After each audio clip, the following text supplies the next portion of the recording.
नमः श्री संभवे स्वात्मानंद प्रकाश वपुषे अथ शिवसूत्र चैतन्यम् आत्मा ज्ञानम् बन्धः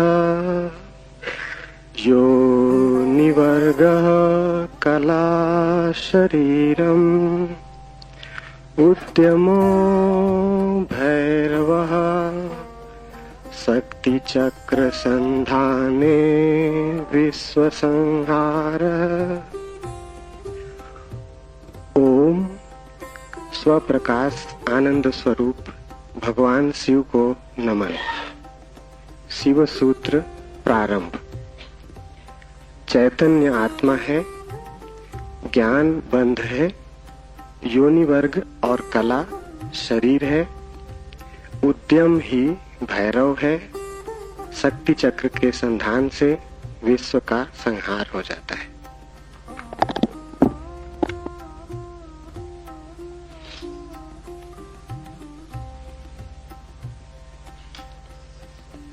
जीवन सत्य की खोज दो मार्गों से हो सकती। एक पुरुष का मार्ग है आक्रमण का, हिंसा का, छीन झपट का। एक स्त्री का मार्ग है समर्पण का, प्रतिक्रमण का। विज्ञान पुरुष का मार्ग है, विज्ञान आक्रमण है। धर्म स्त्री का मार्ग है, धर्म नमन है। इसे बहुत ठीक से समझ लें। इसलिए पूरब के सभी शास्त्र परमात्मा को नमस्कार से शुरू होते। वो नमस्कार केवल औपचारिक नहीं, वो केवल एक परंपरा और रीति नहीं। वो नमस्कार इंगित है कि मार्ग समर्पण का है, और जो विनम्र हैं केवल वे ही उपलब्ध हो सकेंगे, और जो आक्रामक हैं, अहंकार से भरे हैं, जो सत्य को भी छीन झपट करके पाना चाहते, जो सत्य के भी मालिक होने की आकांक्षा रखते, जो परमात्मा के द्वार पर एक सैनिक की भांति पहुंचे हैं विजय करने, वे हार जाएंगे। वे क्षुद्र को भला छीन झपट लें, विराट उनका न हो सकेगा। वे व्यर्थ को भला लूट के घर ले आए, लेकिन जो सार्थक है वो उनकी लूट का हिस्सा न बनेगा। इसलिए विज्ञान व्यर्थ को खोज लेता है, सार्थक चूक जाता है। मिट्टी, पत्थर, पदार्थ के संबंध में जानकारी मिल जाती, लेकिन आत्मा और परमात्मा की जानकारी छूट जाती। ऐसे ही जैसे तुम राह चलती एक स्त्री पर हमला कर दो, बलात्कार हो जाएगा। स्त्री का शरीर भी तुम कब्जा कर लोगे, लेकिन उसकी आत्मा तुम्हें न मिल सकेगी, उसका प्रेम तुम न पा सकोगे। तो जो लोग आक्रमण की तरह जाते हैं परमात्मा की तरह, वे बलात्कारी। वे परमात्मा के शरीर पर भला कब्जा कर लें, इस प्रकृति पर जो दिखाई पड़ती है, जो दृश्य है, उसकी चीरफाड़ कर लें, विश्लेषण कर लें, उसके कुछ राज खोज लें, लेकिन उनकी खोज वैसी ही क्षुद्र होगी जैसे किसी पुरुष ने किसी स्त्री पर हमला किया हो और बलात्कार किया हो। स्त्री का शरीर तो उपलब्ध हो जाए, लेकिन उपलब्धि दो कौड़ी की है, क्योंकि उसकी आत्मा को तुम छू भी न पाओगे।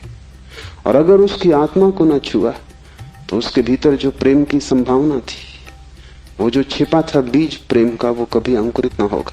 उसकी प्रेम की वर्षा तुम्हें न मिल सकेगी। विज्ञान बलात्कार है, वो प्रकृति पर हमला है। जैसे कि प्रकृति कोई शत्रु हो, जैसे कि उसे जीतना है, पराजित करना है। इसलिए विज्ञान तोड़फोड़ में भरोसा करता है, विश्लेषण तोड़फोड़ है, काटपीट में भरोसा करता है।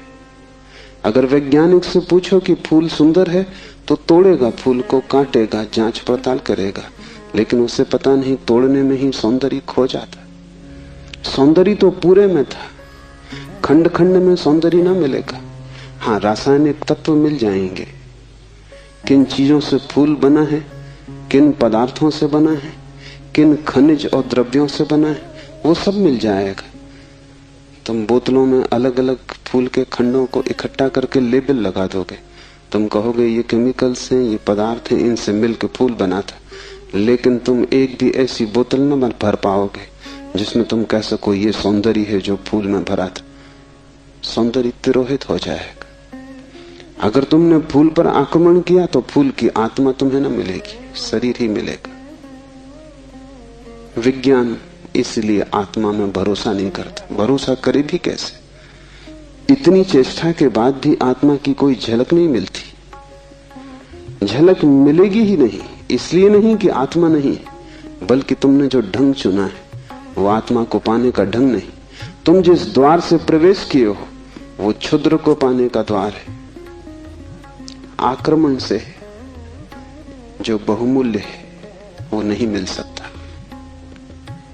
जीवन का रहस्य तुम्हें मिल सकेगा अगर नमन के द्वार से तुम गए, अगर तुम झुके, तुमने प्रार्थना की, तो तुम प्रेम के केंद्र तक पहुंच पाओगे। परमात्मा को रिझाना करीब करीब एक स्त्री को रिझाने जैसा है। उसके पास अति प्रेमपूर्ण, अति विनम्र, प्रार्थना से भरा हृदय चाहिए। और जल्दी वहां नहीं है। तुमने जल्दी की कि तुम चूके, वहां बड़ा धैर्य चाहिए। तुम्हारी जल्दी और उसका हृदय बंद हो जाएगा, क्योंकि जल्दी भी आक्रमण की खबर है। इसलिए जो परमात्मा को खोजने चलते हैं उनके जीवन का ढंग दो शब्दों में समाया हुआ है, प्रार्थना और प्रतीक्षा। प्रार्थना से शास्त्र शुरू होते हैं और प्रतीक्षा पर पूरे होते हैं। प्रार्थना से खोज इसलिए शुरू होती। इस शास्त्र का पहला चरण है ओम स्वप्रकाश आनंद स्वरूप भगवान शिव को नमन। और अब शिव सूत्र प्रारंभ। इस नमन को बहुत गहरे उतर जाने दें, क्योंकि अगर द्वार ही चूक गया तो पीछे महल की जो मैं चर्चा करूंगा वो समझ में ना आएगी। पुरुष को थोड़ा हटाएं, आक्रामक वृत्ति को थोड़ा दूर करें। ये समझ कुछ बुद्धि से आने वाली नहीं, हृदय से आने वाली है। ये समझ कुछ तुम्हारे तर्क पर निर्भर न करेगी, ये तुम्हारे प्रेम पर निर्भर करेगी। इस शास्त्र को तुम समझ पाओगे, लेकिन वो समझ ऐसी न होगी जैसे कोई गणित को समझता है। वो समझ ऐसी होगी जैसे कोई काव्य को समझता है। कविता पर तुम झपट नहीं पड़ते, तुम कविता का धीरे धीरे स्वाद लेते हो, चुस्की लेते हो, जैसे कोई चाय को पीता है। तुम उसे गटक नहीं चाहते, वो कोई कड़वी दवा नहीं है। तुम उसका स्वाद लेते हो, चुस्की लेते हो, धीरे धीरे उसके स्वाद को लीन होने देते हो। और एक ही कविता को समझना हो तो बहुत बार पढ़ना पड़ता है। एक गणित को तुमने एक बार समझ लिया, फिर दोबारा करने की कोई जरूरत नहीं रह जाती। गणित समाप्त हो गया। कविता कभी भी समाप्त नहीं होती, क्योंकि हृदय का कोई और छोर नहीं। और तुम जितना ही प्रेम करते हो उतना ही उद्घाटित होता है। इसलिए पूर्व में हम शास्त्र का अध्ययन नहीं करते, हम शास्त्र का पाठ करते। अध्ययन शास्त्र का हो भी नहीं सकता। अध्ययन का अर्थ है एक बार समझ लिया फिर कचरे में फेंक दिया। जैसे कि बात खत्म होगी, जब समझ ही लिया तब दोबारा क्या करना है। पाठ का अर्थ होता है समझ बुद्धि की होती तो एक बार में पूरी हो जाती। इसकी तो चुस्कियां बार बार लेनी पड़ेगी। इसे तो जाने अनजाने न मालूम कितनी बार दोहराना पड़ेगा। इसे बहुत से भाव क्षणों में, बहुत सी मनोदशाओं में, कभी सुबह जब सूरज उगता है तब, कभी रात जब सब अंधकार हो जाता है तब, कभी मन जब प्रफुल्लित होता है तब, और कभी मन जब उदासी से भरा होता है तब, विभिन्न चित्त की दशाओं में, विभिन्न मनोक्षणों में इसमें उतरना होगा। तब इसके सभी पहलू धीरे धीरे प्रकट होंगे। फिर भी तुम इसे चुकता न कर पाओगे। कोई शास्त्र कभी चुकता नहीं। जितना ही तुम पाओगे कि खोज लिया, उतना ही तुम पाओगे खोज के लिए और भी ज्यादा बाकी रह गया। जितने तुम गहरे उतरोगे पाओगे गहराई बढ़ती चली जाती है। शास्त्र को कभी पाठ ही चुका नहीं पाता। पाठ का मतलब ही यही है कि बार बार, बहुत बार। पश्चिम इस बात को समझ भी नहीं पाता। उनकी पकड़ के बाहर है कि लोग गीता को हजारों साल से क्यों पढ़ रहे हैं, और एक ही आदमी रोज सुबह उठ के गीता पढ़ लेता है। पागल हो गया है। उनको ख्याल में नहीं कि पाठ की प्रक्रिया हृदय में उतारने की प्रक्रिया है। उसका समझ से बहुत वास्ता नहीं है, स्वाद से वास्ता है। तर्क और गणित और हिसाब से उसका कोई भी संबंध नहीं है। उसका संबंध तो अपने हृदय को और उसके बीच की जो दूरी है उसको मिटाने से। धीरे धीरे हम इतने लीन हो जाएं उसमें कि पाठी और पाठ एक हो जाए। पता ही न चले कि कौन गीता है और कौन गीता का पाठी। ऐसे भाव से जो चले, ये स्त्री का भाव है। ये समर्पण की धारा है। इसे ख्याल में ले लेना। नमन से हम चलें तो शिव के सूत्र समझ में आ सकेंगे। उन्हें तुम अपने में उतरने देना और जल्दी निर्णय की मत करना कि वे ठीक हैं कि गलत है। क्योंकि सूत्रों के संबंध में एक बात ख्याल रख लेना, तुम्हारे ऊपर निर्भर नहीं है तय करना कि वे ठीक हैं या गलत है। तुम निर्णय कर भी कैसे पाओगे? जो अंधेरे में खड़ा है वो प्रकाश के संबंध में क्या निर्णय करेगा? और जिसने कभी स्वास्थ्य नहीं जाना, जो रोग की सैया से ही बंधा रहा है, उसे स्वास्थ्य की परिभाषा कैसे समझ में आएगी? जिसने कभी प्रेम की स्फुरना नहीं पहचानी और जो जीवन भर घृणा, ईर्षा और द्वेष में जिया है, वो प्रेम की कविता तो पढ़ सकता है क्योंकि शब्द उसकी समझ में आ जाएंगे, लेकिन शब्दों में जो छिपा है, अंतर गुम्फित, वो द्वार तो उसके लिए बंद ही रहेगा। इसलिए तुम निर्णय मत करना कि क्या ठीक क्या गलत। तुम सिर्फ पीना, समझना भी नहीं कहता हूं, तुम सिर्फ पीना, तुम सिर्फ स्वाद में उतरना। और अगर वो स्वाद तुम्हारे भीतर रहस्य के लोग खोलने लगे और वो स्वाद अगर तुम्हारे भीतर नई सुगंध को जन्म दे दे और तुम पाओ कि क्षण भर को भी सही तुम्हारे दुर्गंध का व्यक्तित्व विलीन हो गया है, तुम्हारे भीतर कोई फूल खिला है और तुम सुगंधित हुए हो, क्षण भर को भी तुम पाओ कि तुम अंधकार नहीं हो, कोई दिया जल गया है, एक झलक मिली जैसे अंधेरे में बिजली कौंध गई हो, उसी से समझ आएगी। तुम्हारे समझने से नहीं, तुम्हारे अनुभव की झलक से समझ आएगी। इसलिए तुम विनम्र रहना। दूसरी बात, सूत्र का अर्थ होता है संक्षिप्त से संक्षिप्त, सारभूत, टेलीग्राफिक। वहां एक एक शब्द अत्यंत घना है। विस्तार नहीं होता सूत्र में, घनत्व होता है। लंबा नहीं होता सूत्र, बड़ा छोटा होता है, जैसे छोटा सा बीज होता है, उसमें सारा वृक्ष समाया होता है। जैसे बीज है ऐसा सूत्र है। बीज में तुम वृक्ष को देख भी नहीं सकते, देखना भी चाहोगे तो बीज में तुम वृक्ष को पाओगे नहीं, क्योंकि उसके लिए बड़ी गहरी आंखें चाहिए जो बीज में वृक्ष को देख ले, जो वर्तमान में भविष्य को देख ले, जो आज कल को देख ले, जो दृश्य से अदृश्य को खोज ले। बड़ी पैनी आंखें चाहिए। वैसी पैनी आंखें तुम्हारे पास अभी नहीं है। अभी तो तुम्हें बीज बीज ही दिखाई पड़ेगा। वृक्ष को देखना हो तो बीज को तुम्हें बोना पड़ेगा, और कोई रास्ता तुम्हारे पास देखने का नहीं। और जब बीज टूटेगा जमीन में और वृक्ष अंकुरित होगा, तभी तुम पहचान पाओगे। ये सूत्र बीज है, इन्हें तुम्हें अपने हृदय में बोना होगा। तुम अभी निर्णय मत करना, क्योंकि अभी तुमने अगर बीज पर निर्णय लिया तो तुम इसे फेंक ही दोगे, कचरा कूड़ा मालूम पड़ेगा। बीज में कंकड़ पत्थर में कोई ज्यादा फर्क नहीं है। कभी कभी तो कंकड़ पत्थर ज्यादा चमकीले, रंगीन, खूबसूरत, कीमती होते,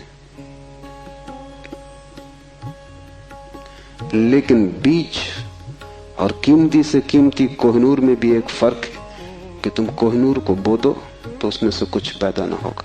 वो कीमती कितना ही वो मुर्दा है, उसका मूल्य ना समझ कितने ही समझते हो, लेकिन जीवन उसमें नहीं, वो लाश है। और बीज कुरूप भी दिखाई पड़ता हो, कोई उसकी कीमत भी ना हो, लेकिन उसमें जीवन छिपा है। तुम उसे बो दो, उससे विराट वृक्ष पैदा होगा। और एक बीज से करोड़ों बीज लग जाएंगे। एक छोटा सा बीज इस सारे विश्व को पैदा कर सकता है, क्योंकि एक बीज से करोड़ों बीज पैदा होते हैं, फिर करोड़ों बीज से, हर बीज से करोड़ बीज पैदा होते हैं। एक छोटे बीज में सारे विश्व का ब्रह्मांड समा सकता है। सूत्र बीज है,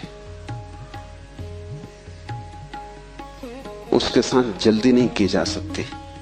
उसको बोओगे हृदय में और अंकुरित होगा, फूल लगेंगे, तभी तुम जान पाओगे, तभी निर्णय लिया जा सकता है। तीसरी बात, इसके पहले कि हम शुरू करें, धर्म महान क्रांति है। धर्म के नाम से तुमने जो समझा हुआ है उसका धर्म से ना के बराबर संबंध है। इसलिए शिव के सूत्र तुम्हें चौंकाएंगे भी, तुम भयभीत भी होगे, डरोगे भी, क्योंकि तुम्हारा धर्म डगमगाएगा। तुम्हारा मंदिर, तुम्हारी मस्जिद, तुम्हारे गिरजे, अगर ये सूत्र तुमने समझे तो गिर जाएंगे। तुम उन्हें बचाने की कोशिश में मत लगना, क्योंकि वे बचे भी रहें तो भी उनसे तुम्हें कुछ भी मिला नहीं। तुम उनमें जी ही रहे हो और तुम मुर्दा हो। मंदिर काफी सजे हैं, लेकिन तुम्हारे जीवन में कोई भी खुशी की किरण नहीं। मंदिर में काफी रोशनी, उससे तुम्हारे जीवन का अंधकार नहीं मिटता। तो उससे भयभीत मत होना, क्योंकि सूत्र तुम्हें कठिनाई में तो डालेंगे ही, क्योंकि शिव कोई पुरोहित नहीं है। पुरोहित की भाषा तुम्हें हमेशा संतोषदायी मालूम पड़ती, क्योंकि पुरोहित को तुम्हारा शोषण करना है। पुरोहित तुम्हें बदलने को उत्सुक नहीं है। तुम जैसे हो ऐसे ही रहो, इसी में उसका लाभ है। तुम जैसे हो रुग्ण बीमार, ऐसे ही रहो, इसी में उसका व्यवसाय है। मैंने सुना है एक डॉक्टर ने अपने लड़के को पढ़ाया, पढ़ लिख के घर आया, पिता ने कभी छुट्टी भी ना ली थी, तो उसने कहा कि अब तू मेरी कारोबार को संभाल और मैं 3 महीने विश्राम कर लूं। जीवन भर सिर्फ मैंने कमाया है, कभी विश्राम नहीं लिया। वो विश्व की यात्रा पर निकल गया। 3 महीने बाद लौटा तो उसने अपने लड़के से पूछा कि सब ठीक चल रहा है। उसके लड़के ने कहा कि बिल्कुल ठीक चल रहा है। आप हैरान होंगे कि जिन मरीजों को आप जीवन भर में ठीक न कर पाए, उनको मैंने 3 महीने में ठीक कर दिया। पिता ने सिर ठोक लिया। उसने कहा, मूढ़, वही हमारा व्यवसाय थे। क्या मैं उनको ठीक नहीं कर सकता था? तेरी पढ़ाई कहां से आती थी? उन्हीं पर आधार था, और भी बच्चे पढ़ लिख लेते, तूने सब खराब कर दिया। पुरोहित तुम जैसे हो रुग्ण बीमार तुम्हें वैसा ही चाहता है, उस पर ही उसका व्यवसाय है। शिव कोई पुरोहित नहीं है, शिव तीर्थंकर है, शिव अवतार है, शिव क्रांति दृष्टा है, पैगंबर है। वे जो भी कहेंगे वो आग है। अगर तुम जलने को तैयार हो तो ही उनके पास आना, अगर तुम मिटने को तैयार हो तो ही उनके निमंत्रण को स्वीकार करना, क्योंकि तुम मिटोगे तो ही नए का जन्म होगा। तुम्हारी राख पर ही नए जीवन की शुरुआत है। इन बातों को ख्याल में रख के एक एक सूत्र को समझने की कोशिश करें। पहला सूत्र है चैतन्य आत्मा। चैतन्य आत्मा है।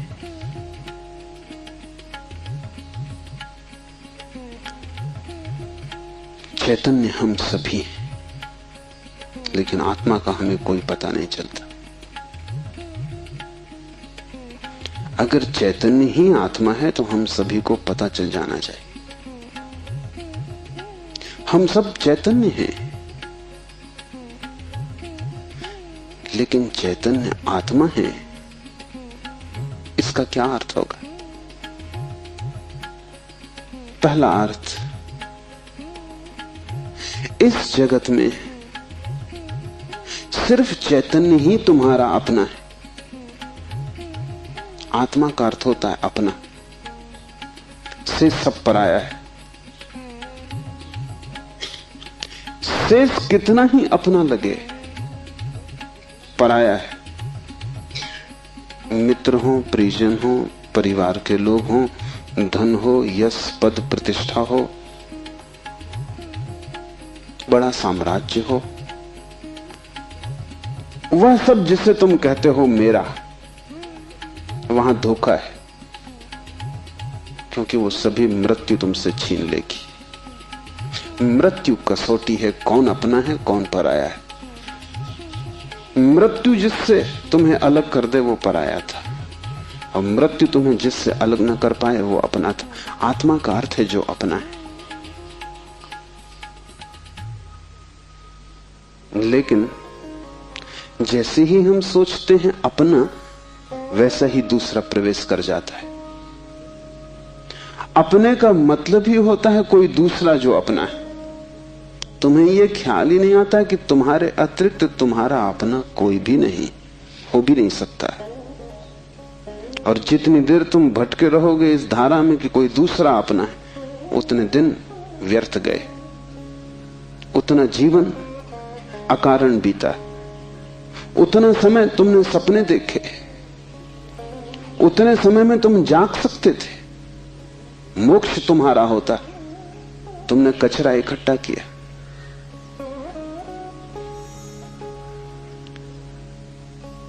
सिर्फ तुम ही तुम्हारे हो, यह पहला सूत्र। मेरे अतिरिक्त मेरा कोई भी नहीं। ये बड़ा क्रांतिकारी सूत्र है, बड़ा समाज विरोधी, क्योंकि समाज जीता इसी आधार पर है कि दूसरे अपने हैं, जाति के लोग अपने हैं, देश के लोग अपने हैं। मेरा देश, मेरी जाति, मेरा धर्म, मेरा परिवार, मेरे का सारा खेल। समाज जीता है मेरी की धारणा पर। इसलिए धर्म समाज विरोधी तत्व है। धर्म समाज से छुटकारा है, दूसरे से छुटकारा है। और धर्म कहता है कि तुम्हारे अतिरिक्त तुम्हारा और कोई भी नहीं। ऊपर से देखने पर बड़ा स्वार्थी वचन मालूम पड़ेगा, क्योंकि ये तो ये बात हुई कि बस हम ही अपने हैं, तो तत्क्षण हमें लगता है ये तो स्वार्थ की बात। ये स्वार्थ की बात नहीं। अगर ये तुम्हें ख्याल में आ जाए तो ही तुम्हारे जीवन में परार्थ और परमार्थ पैदा होगा, क्योंकि जो अभी आत्मा के भाव से ही नहीं भरा है उसके जीवन में कोई परार्थ और कोई परमार्थ नहीं हो सकता। तुम कहते हो दूसरों को मेरा, लेकिन मेरा कह के तुम करते क्या हो? मेरा कह के तुम उन्हें चूसते हो। मेरा तुम्हारा शोषण का हिस्सा है।